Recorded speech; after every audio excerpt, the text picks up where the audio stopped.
నమస్తే. సఖీ కార్యక్రమానికి స్వాగతం.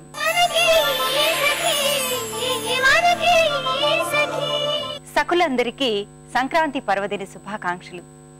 సంక్రాంతి లేదా సంక్రమణము అంటే మారటమని అర్థం. ఒక్కొక్క నెల ఒక్కో రాశిలోకి సూర్యుడు ప్రవేశిస్తాడు. అందుచేత సంవత్సరంలో నిజానికి 12 సంక్రాంతులుంటాయి. అయితే సూర్యుడు మకర రాశిలోకి మారగానే వచ్చే ప్రాధాన్యత ఉంది. సరిగ్గా ఈ రోజే సూర్యుడు ఉత్తరాయణ పదంలోకి ప్రవేశిస్తాడు. అప్పటిదాకా పుష్యమాసంలో హేమంత ఋతువులో శీతగాలులలో మంచు కురుస్తూ ఉన్న వాతావరణం అంతా మారిపోతుంది. సూర్యుడి కాంతి మకర సంక్రాంతి నుండి మెల్లిగా పెరుగుతూ పోతుంది. వాతావరణం వేడెక్కుతుంది. ఈరోజు స్వర్గలోకపు వాకిళ్లు తెరుచుకుంటాయని హిందువులంతా విశ్వసిస్తారు. ఈ కార్యక్రమం చూశాక మరిన్ని సంగతులు మాట్లాడుకుందాం.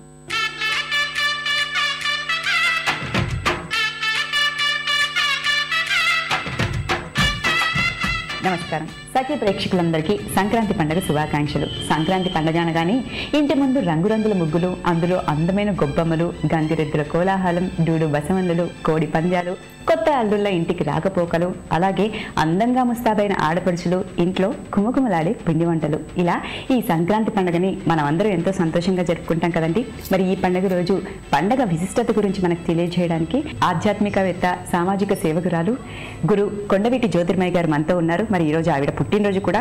ఈ పండుగ విశిష్టత గురించి ఆవిడని అడిగి తెలుసుకుందామా? నమస్కారం అమ్మా. నమస్తే అమ్మా. ముందుగా మీకు సంక్రాంతి పండుగ శుభాకాంక్షలు. సఖీ వీక్షకులందరికీ కూడా సంక్రాంతి శుభాకాంక్షలు. అలాగే మీకు పుట్టినరోజు శుభాకాంక్షలు. ధన్యవాదాలు.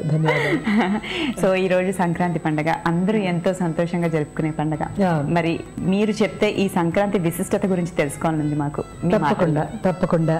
సంక్రాంతి అంటే అంటే మంచి, క్రాంతి అంటే మార్పు, మంచి మార్పు. అంటే దేనికి మార్పు అనంటే మన జీవన విధానంలో ఏ ధర్మాలను చక్కగా ఆచరించాలో దాన్ని కూలంకషంగా ఈ సంక్రాంతి మనకిస్తుంది. అంటే ముక్తి పథం వైపు మనల్ని నడిపించేటువంటి ఒకానొక చక్కదైనటువంటి పండుగ ఈ పండుగ.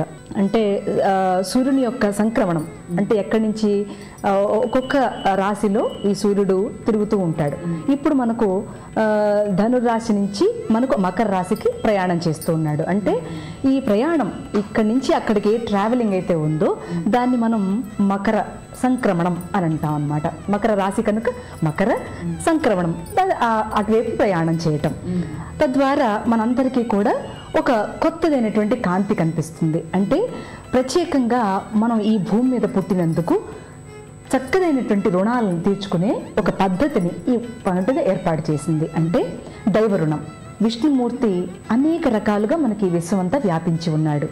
అందులోనూ సూర్య భగవానుడుగా కదా. ఈ సూర్య భగవానుడికి మనం ప్రత్యేకమైనటువంటి తలస్నానం చేసి ఆ రోజు స్వామివారికి సూర్య నమస్కారాన్ని తెలియజేస్తాం. అట్లాగే పొంగల్ని వండి అంటే కొత్త ధాన్యాన్ని వండి స్వామివారికి నివేదన చేస్తాం. అంటే ఈ సూర్యుడి వల్లనే కదా మన జీవన గమనం జరుగుతోంది కనుక ఆయనకి కృతజ్ఞతను ఈ దైవ రుణంలో తెలియజేస్తూ ఉంటాం. అట్లాగే పితృరుణం.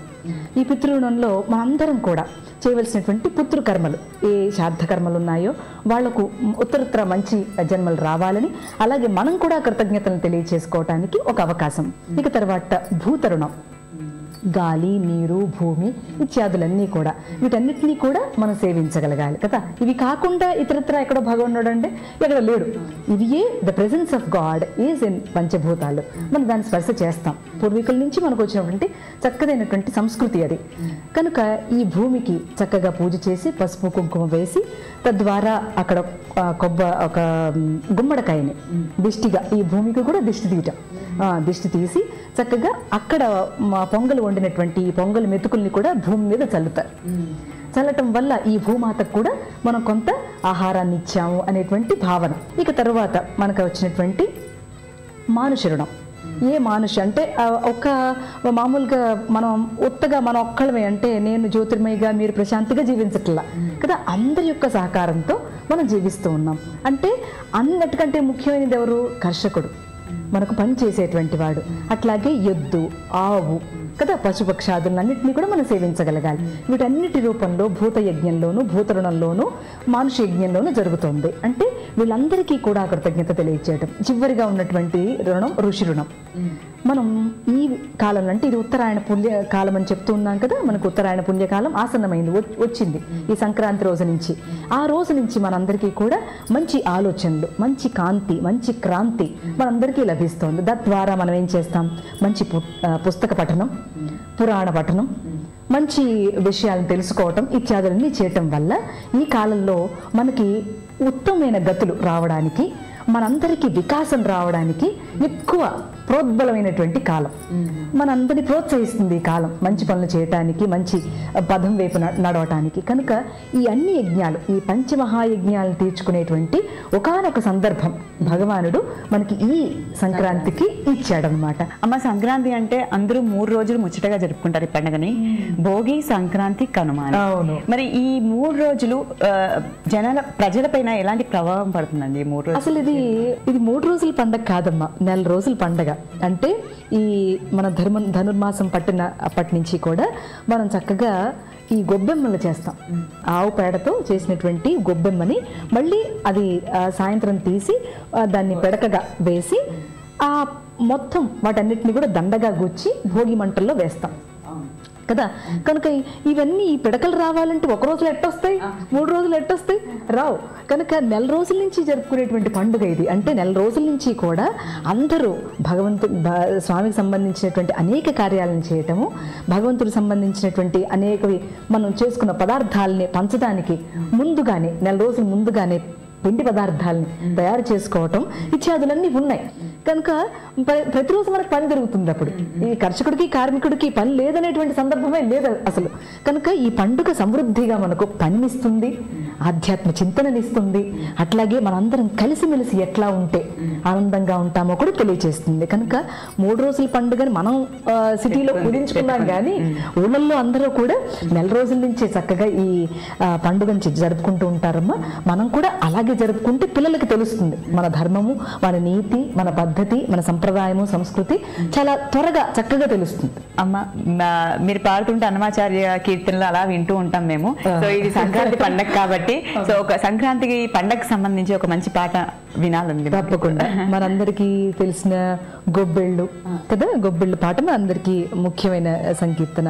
అన్నమయ్య తెలియచేసినట్టుగా కొండగొడుగుగా గోవులగాచిన కొండుగ శిశువుకు గొబ్బిళ్ళో దుండగంపు దైత్యులకెల్లను తలగుండు గండనికి గొబ్బిళ్ళో కొలని దోపరికి గొబ్బిళ్ళో యదుకుల స్వామికి ని గొబ్బిళ్ళో కొలని దోపరికి గొబ్బిళ్ళో యదుకుల స్వామికి ని గొబ్బిళ్ళో.